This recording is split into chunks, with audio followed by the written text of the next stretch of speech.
আসসালামু আলাইকুম এভরিওয়ান, আমি ফারহানা নাসরিন ফারহানা ফ্যামিলি ব্লগে আপনাদের জানাই স্বাগত। আজকের পর্বে আমি হাজির হলাম কিভাবে কাঁচা আম দিয়ে জুস তৈরি করতে হয়, চলুন দেখে নিই। আমি এখানে 3টা কাঁচা আম নিয়ে নিলাম। এখন এই কাঁচা আমগুলাকে ছিলে নিচ্ছি। আমি পটেটো পিলার দিয়ে ছিলে নিচ্ছি, আপনারা চাইলে এই কাজটা বটি দিয়েও করতে পারেন। কাঁচা আমগুলাকে আমি ছোট ছোট করে কেটে নিয়েছি।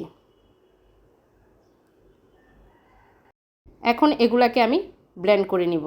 সেই জন্য একটি ব্লেন্ডারের জগে এই কেটে রাখা আমগুলাকে দিয়ে দিচ্ছি। আমি এখানে দিয়ে দিচ্ছি পরিমাণ মতো পিঙ্ক সল্ট। আপনারা চাইলে এখানে বিট লবণ বা সাধারণ লবণ দিতে পারেন। এখন এর মধ্যে দিয়ে দিচ্ছি 3 টেবিল চামচ পরিমাণ চিনি, আর দিয়ে দিচ্ছি পরিমাণ মতো পুদিনা পাতা, আর দিয়ে দিচ্ছি পানি। এখন এগুলাকে আমি ব্লেন্ড করে নিচ্ছি। আপনারা যারা নতুন এসেছেন আমার চ্যানেলে, প্লিজ আমার চ্যানেলটি এখনই সাবস্ক্রাইব করে পাশে থাকা বেল আইকনটিতে ক্লিক করে ফেলুন।